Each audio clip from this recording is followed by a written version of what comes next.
Hello everyone and welcome to a new video. This is going to be board system test 11 with the Lite MS-5UD fire alarm system. So let's go ahead and get started.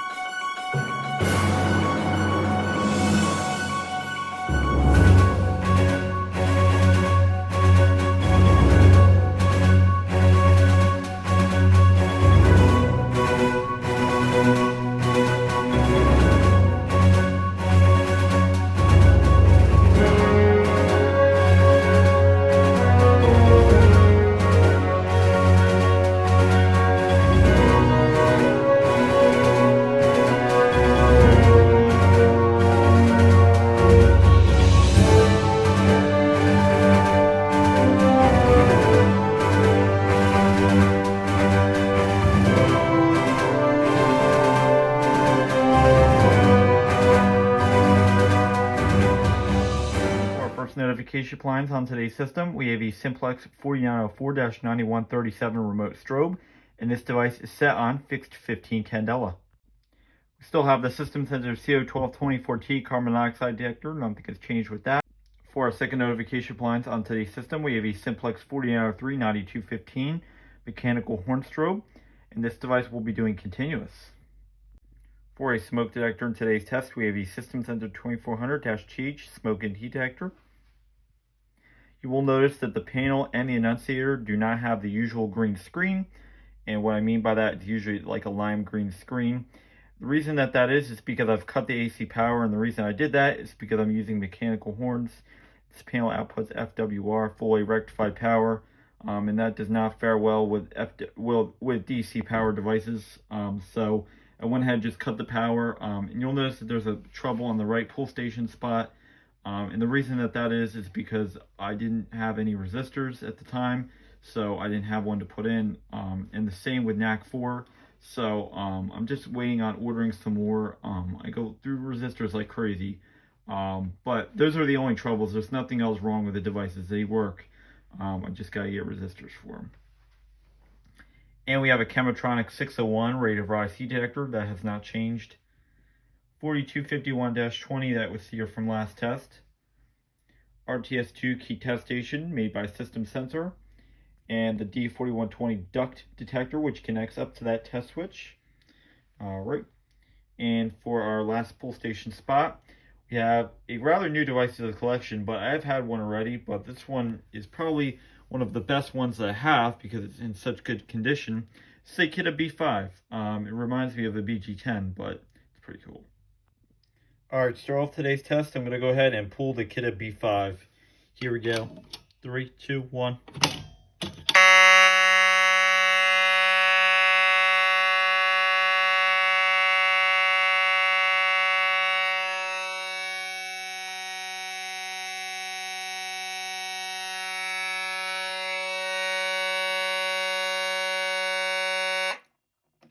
Alright, the alarm is silenced, and the strobes will continue to flash, because again, there is audible silence in today's test. Alright, for our next test today, I'm going to go ahead and activate this heat detector by just using a hairdryer. So here we go.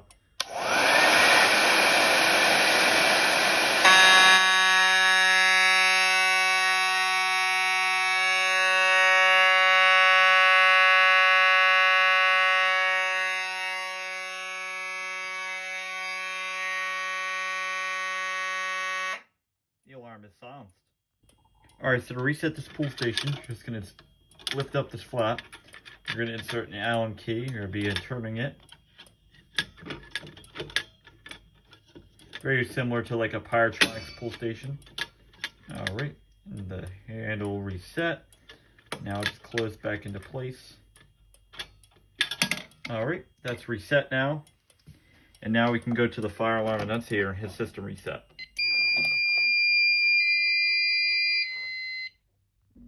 Okay, so just to give you guys an idea of what it sounds like when these devices are powered by FWR, I actually went ahead and put the AC power back on.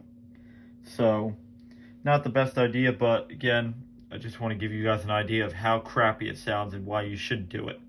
So, here we go.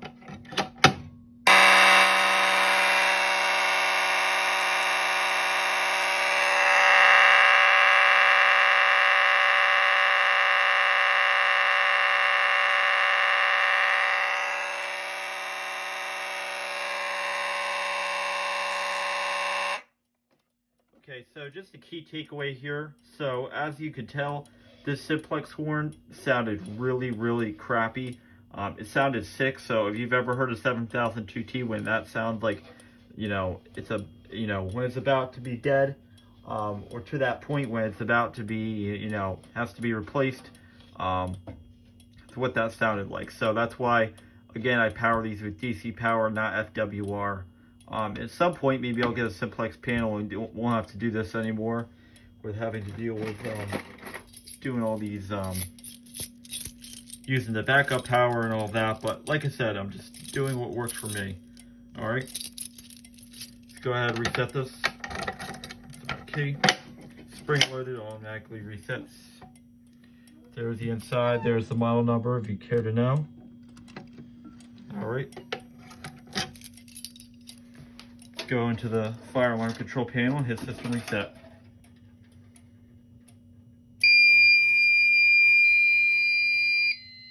Alright guys, thank you for watching this video. Be sure to comment, subscribe, and have a great day. And I will see you in the next video.